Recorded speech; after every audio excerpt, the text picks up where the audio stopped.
তখন মহাপ্রভু তাকে শিক্ষা দিলেন যে ভাগবত হলো ভক্তিশাস্ত্র, তুমি সেখানে জ্ঞানের ব্যাখ্যা করলে তুমি ভাগবতের বুঝবে কি?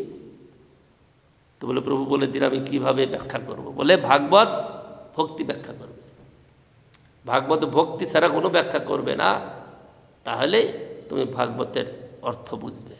তো সে থেকে দেবানন্দ পণ্ডিত ভক্ত হলো, এর আগ পর্যন্ত জ্ঞানী ছিলেন। তো সুতরাং মহাপ্রভুর কথা যখন তারা শুনবার জন্য আগ্রহীত হলেন, তখন মহাপ্রভু বলছেন প্রভুকায় বেদার্থ সূত্র ঈশ্বর বচন, ব্যাসরূপে কইল যাহা শ্রীনারায়ণ, ভ্রম প্রমাদ বিপ্রলিপ্সা করোনা পাটব, ঈশ্বরের বাক্যে নাহি দোষ এই সব। ভ্রম প্রমাদ বিপ্রলিপ্সা করোনা পাটব, এই চারটা হলো দোষ। ভ্রম মানে এক বস্তুকে আরেক বস্তু বলে জ্ঞান। এর সাধারণ দৃষ্টান্ত দেয় রজ্জুতে সর্পভ্রম, মানে রশিতে সর্পভ্রম। অন্ধকারে যদি পড়ে থাকে একটা রশি বোটা মতো, তো ওই রাস্তায় চলবার সময় লোকে ভাববে যে এই সাপ সাপ, কিন্তু যখন ভালো রূপে জানবে তখন এটা সাপ নয়। তো এইরকম ভ্রম বিজ্ঞ ব্যক্তির মধ্যে নাই। যারা বিজ্ঞ ব্যক্তি বা ভগবত ভক্ত বা ভগবান, তার মধ্যে এরকম নাই। আর প্রমাদ, প্রমাদ মানে অসাবধানতা, ভুল বুঝা। তো এইরকম যারা বিজ্ঞ ব্যক্তি তাদের মধ্যে এই দোষটা নাই। বিপ্রলিপ্সা মানে অপরকে বঞ্চনা করার ইচ্ছা। বঞ্চনা করার ইচ্ছা মানে কথার পেছে ফেলে ঠকিয়ে দেওয়া। কথার পেছে না ফেলেও মানে কোনো প্রকারে লোককে বঞ্চনা করার ভাবনাটা হলো বিপ্রলিপ্সা। কিন্তু সাধু মহাত্মারা যত কথা বলেন তারা সত্য বলেন, তারা কোনোদিন অপরের ক্ষতি করার জন্য, বঞ্চনা করার জন্য কোনো কথা বলেন না। সে কথাগুলো হয়তো শ্রোতার পক্ষে শুনতে কঠিন হয়ে দাঁড়ায়, কারণ সত্য কথা শুনতে গেলে শ্রোতা যদি সত্য ধরতে না পারে তাহলে তার কাছে কঠিন লাগে, খারাপ লাগে। কিন্তু সাধু যত বলবেন সত্যই বলবেন। যদি সাধু এরকম ছলনা করে কোনো কথা বলেন সত্য না বলে, তাহলে তো সাধুর সাধুত্ব থাকে না।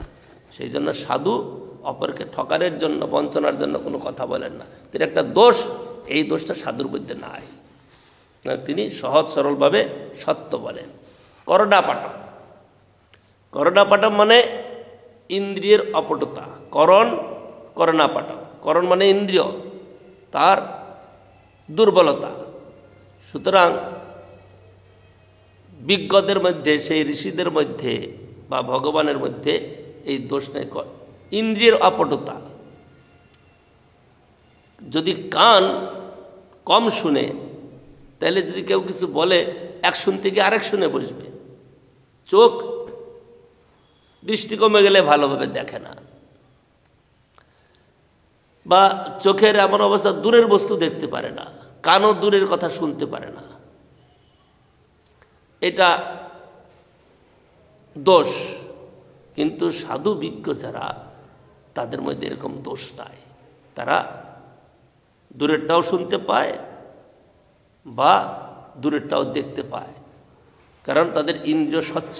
দূরেরটা মানে তারা ভগবত তত্ত্ব আদি যা শুনবে, ভগবত তত্ত্ব আদি যা বলবে, সেটা সিদ্ধান্তপূর্ণ, সেটা বিচার্য।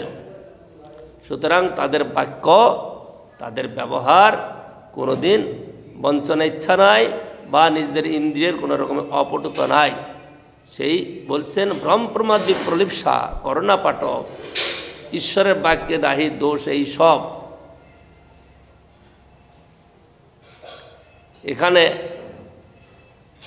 মহাপ্রভু সেই বেদান্তের কথা আনছেন। বেদান্তের কথা এনে একদম বেদান্তীদের, মায়াবাদীদের খুব ভালো করে বুঝাচ্ছেন। কি বলছেন? উপনিষদ সহিত সূত্র কহে যেই তত্ত্ব, মুখ্যবৃত্তে সেই অর্থ পরম মহত্ব। উপনিষদ সহিত সূত্র, সূত্র বেদান্ত সূত্র যা বলছেন সেটা সহজভাবে বোঝার চেষ্টা করেছে বা সহজভাবে বুঝেন, কিন্তু পণ্ডিতেরা কি করেন, সেই সূত্রকে নানাভাবে ঘুরিয়ে ফিরিয়ে নানান অর্থ প্রকাশ করে, নানা অর্থ আনেন। সেই নানা অর্থ আনাতে কি হয়, জীবের বোধগম্য হয় না, তখনই যে ভ্রম হয়ে যায়। তো সেই জন্য মায়াবাদীরা, শঙ্করাচার্য মুখ্য অর্থ প্রকাশ না করে তিনি তার গৌণ অর্থ প্রকাশ করেছেন। কারণ একটা শব্দের অনেক রকম অর্থ আছে, অনেক রকম অর্থ এক এক জায়গায় এক একটা প্রয়োগ হবে। মুখ্যবৃত্তে কোথাও প্রয়োগ করতে গেলে যে কথা প্রয়োগ হয় সেটার সহজ অর্থ, কিন্তু কোথাও কোথাও গৌণ শব্দের অর্থকে প্রকাশ করতে গিয়ে অর্থই ব্যতিক্রম করে দেয়। তো সেই জন্য মহাপ্রভু এখানে বলছেন মুখ্যবৃত্তে, সহজবৃত্তে সহজভাবে যে ব্যাখ্যা সেটা যারা গ্রহণ করতে করেন সেটা হলো প্রকৃত বেদান্ত কথা। কিন্তু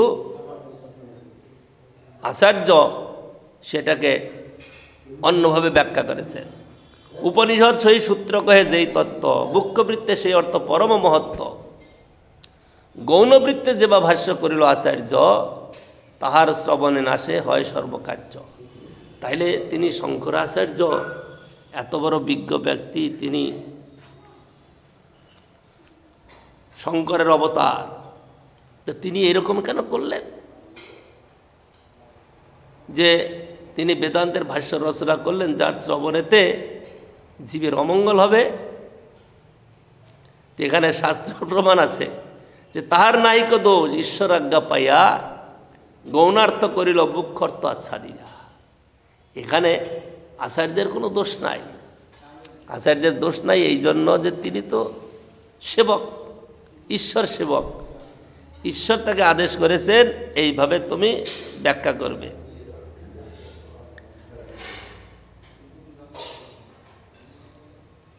পদ্মপুরাণে বলছেন মহাদেবের বাক্য, দেবীকে বলছেন পার্বতীকে, মায়াবাদম অশাস্ত্রং প্রচ্ছন্ন বদ্ধ মুচ্যতে মায়াব কল্পিতং দেবী কলো ব্রাহ্মণ রূপিণা ব্রহ্মণস্য অপরং রূপং নির্গুণং বক্ষতে জয়া সর্বস্বং জগৎ অপ্যস্য মহানার্থং কলৌ যুগে বেদান্তে তু মহাশাস্ত্রে মায়াবাদম অবৈদিকম মায়াব বক্ষতে দেবী জগতাং নাশ কারণাৎ। জগতের হ্রাস মানে জীবের স্বরূপের বিভ্রান্তির জন্য আমি কলিকালেতে ভগবত আদেশেতেই এটা করব, ভগবত আদেশেতেই আমি এটা করব। সুতরাং এর দ্বারা জীবের অমঙ্গল হবে, আর এর দ্বারা জীব তাদের বংশ পরম্পরা সৃষ্টি কার্য তারা চালাতে থাকবে। এর দ্বারা সৃষ্টি কার্য চলবে যদি ভক্তি, যেমন দেখো চিন্তা করো কথাটা কেমন, যারা ভক্ত হয় তারা ভগবানের সেবাতে আবিষ্ট থাকার জন্য জগৎ সম্বন্ধে তাদের অতটা অভিজ্ঞতা জ্ঞান থাকে না,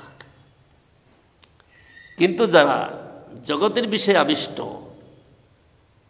তারা এর সম্বন্ধে বিশেষ এর উন্নতির চিন্তা করে। কিন্তু ভক্তরা ভগবত ভক্তির উন্নতির চিন্তা করে, জগতের খাওয়া পরা ভালো মন্দ থাকা এর জন্য উন্নতি চিন্তা করে না। বলে তাহলে যারা উন্নতি করছে সেটা তো আপনারা ভোগ করছেন, এই দেখুন এখন কি করছেন, এই কি বলে ইউটিউবে দেবেন সেটা আপনারা করছেন, তার জন্য এটা তো আপনারা করছেন। বলে হ্যাঁ আমরা তা নেব। কেন নেব? যিনি এটা করেছেন তার মঙ্গলের জন্য। কারণ সকলেরই তো একরকম কার্য হয় না। একজন শিক্ষক তিনি পড়ান, একজন কৃষক তিনি চাষ করেন, একজন কি বলে যোদ্ধা বা পুলিশ তিনি তার ডিউটি করেন, এরকম আলাদা আলাদা ভাগ করা আছে। তো সুতরাং সাধুর কার্য হলো ভগবত ভক্তি করা, ভগবানের আরাধনা করা। যারা ভগবানের আরাধনা না করে কেবল বিষয় কার্যে লিপ্ত আছে, তাদের মঙ্গলের জন্য তাদের জিনিসটাকে ভগবত সেবায় লাগিয়ে তাদের মঙ্গল করবে। আজকে যে ইউটিউব বলা হচ্ছে, যদি এটাকে ঠিকভাবে নেওয়া হয় তাহলে তো জীবের মঙ্গল, কিন্তু ঠিকভাবে কয়জন লোকে নিতে পারে? নেয় না, তো মঙ্গল নাই। আজকে আমরা যে বিষয়টা আলোচনা করছি, এই যে ইউটিউবের কথাটা, এই ইউটিউব যদি এই কাজের জন্যই লোকে ব্যবহার করে, সৎ কাজের জন্য, জীবের মঙ্গলের জন্য ব্যবহার করে, তাহলে তো ভালো। এই ইউটিউবের দ্বারা এই শোনা যাচ্ছে না, কোথাও কোথাও এমন কিছু প্রকাশ করছে যে তার জন্য হাঙ্গামা লেগে যাচ্ছে, দাঙ্গা লেগে যাচ্ছে। এটা কি ভালো কাজ? এটা অপব্যবহার। কিন্তু সাধুরা কি করছেন? এই ইউটিউবকে এই সুশিক্ষা প্রচার করছে, ইউটিউবকে কাজে লাগিয়ে তারা সুশিক্ষা প্রচার করছেন, যাতে জীবের ভক্তি লাভ হয়, ভগবানেতে ভক্তি হয়। ভগবানেতে ভক্তি হলেই তো মঙ্গল। ভগবানের ভক্তি হলে সেখানে নির্মৎসর হবে, সেখানে অপরের প্রতি হিংসা করার ভাবনা থাকবে না। কিন্তু যারা এটাকে এইভাবে না নিয়ে বিপরীতভাবে কাজে লাগাচ্ছে, তারা হিংসায় প্রবৃত্ত হচ্ছে। শোনা যাচ্ছে কখনো কখনো যে ইউটিউবে একটা দিয়েছে, সেটা লোকে দেখে আর তাদের মেজাজ গরম হয়ে গেল, হাঙ্গামা শুরু করে দিল। কিন্তু যারা সাধু হবে তারা ইউটিউব শতবার দেখলেও তাদের মাথা গরম হবে না, কারণ তারা সুচিন্তক হবে, তারা সুচিন্তা করবে। তাহার নাহিক দোষ ঈশ্বরাজ্ঞা পাইয়া গৌণার্থ করিল মুখ্য অর্থ আচ্ছা দিয়া। এখানে মহাপ্রভু বলছেন যে বেদান্ত শাস্ত্রের যে কথাটা, এখানে শঙ্করাচার্য যে রচনা করেছেন মুখ্য অর্থ আচ্ছা দিয়া, কারণ এখানে শঙ্করাচার্য ব্রহ্মকে স্থাপন করেছেন। মহাপ্রভু যে ব্রহ্ম শব্দে মুখ্য অর্থে কহে ভগবান, চিদৈশ্বর্য পরিপূর্ণ অনূর্ধ্ব সমান, তাহার বিভূতি দেহ সব চিদাকার, চিদ বিভূতি আচ্ছাদি তারে কহে নিরাকার। এই যে বেদান্তের কথা, সেখানে শ্রীমদ্ ভাগবত শাস্ত্র সেখানে বলছেন যে সেই স্বরূপেরই, সেই চিৎ স্বরূপ ভগবান, বা যাকে পরমার্থ নিরূপণ করা হবে, যে যাকে পরম পুরুষ বলা হবে, তার তিনটা প্রকাশ। মায়াবাদীরা একটা প্রকাশ দিয়ে তারা ব্যস্ত আছেন, সেটা কি? ব্রহ্ম। তো ব্রহ্ম নিঃশক্তি, নিরাকার, নির্লীন, নির্বিশেষ, নির্গুণ, এইসবগুলো ব্যাখ্যা করেছেন, তার স্বরূপ কিছু নাই। তো এইটা ব্যাখ্যা করতে করতে শঙ্করাচার্য অনেক বড় বড় গ্রন্থ রচনা করে ফেলেছেন। আর সেইটা যারা পড়ছে তারা ভক্তির কথা বুঝবে না, শুনবে না, এটা স্বাভাবিক কথা। সেই সার্বভৌম ভট্টাচার্য তিনি অত কিছু, অত বড় পণ্ডিত হওয়া সত্ত্বেও তিনি বুঝতে পারেন নাই। সেই কি বলে গোপীনাথ আচার্য বললেন যে ঈশ্বরের কৃপালে হয়তো যাহারে সেই তো ঈশ্বর তত্ত্ব জানিবারে পারে। তোমার উপর ঈশ্বরের কৃপা এখনো হয়নি, তোমার উপর ঈশ্বরের কৃপা হয়নি। যেদিন হবে সেদিন তুমি নিজেই বলবে যে কথাটা তো ঠিক। তো সুতরাং সেই যে ব্রহ্ম মায়াবাদীরা নিয়ে আসে, সেই ব্রহ্মের স্বরূপের কথা বলছেন। ব্রহ্ম শব্দে মুখ্য অর্থে কহে ভগবান, সে ব্রহ্মকে এরা ভগবান না বলে নির্বিশেষ, নিরাকার বলছে। চিদৈশ্বর্য পরিপূর্ণ অনূর্ধ্ব সবার। চিদৈশ্বর্য মানে প্রাকৃতের অতীত। আমরা তো প্রাকৃত নিয়ে আসি, ভৌতিক নিয়ে আসি, কারণ আমাদের ইন্দ্রিয়গুলা ভৌতিক।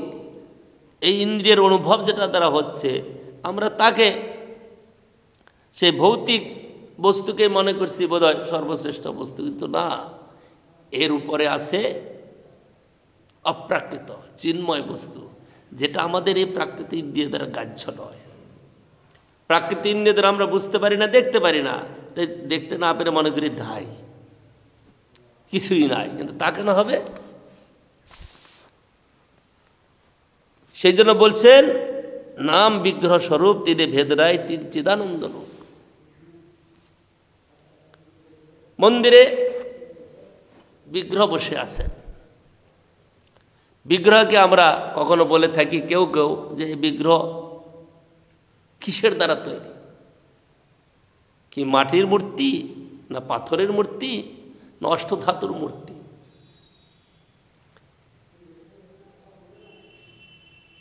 হয়তো এই ভৌতিক বস্তু দিয়েই একসময় নির্মিত হয়েছে, কিন্তু ভক্ত যখন দর্শন করেন সেটাকে ওই দৃষ্টিতে দর্শন করেন না। ভক্ত দর্শন করেন ভগবান হিসাবে, কারণ ভগবত বিগ্রহ প্রাকৃত নয়, অপ্রাকৃত চিন্ময় বস্তু।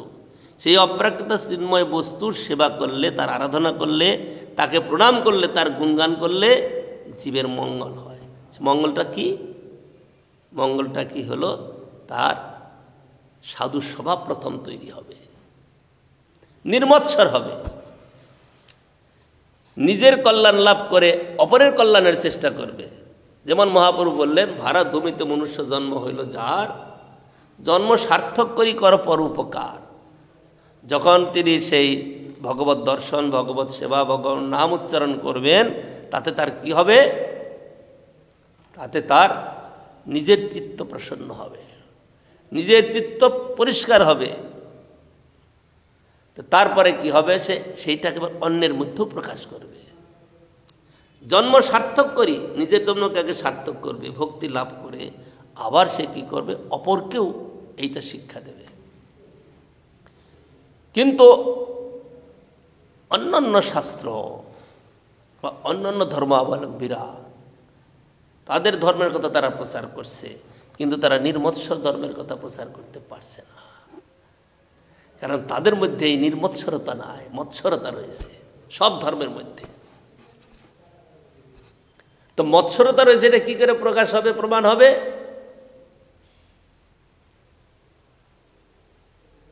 ভক্তগণ ভগবানের সেবা করেন, ভগবানের নাম গুণগান কীর্তন করেন, এখানে তার ব্যক্তিগত কিছু নাই, কেবল ভগবত সুখ উদ্দেশ্য কার্য।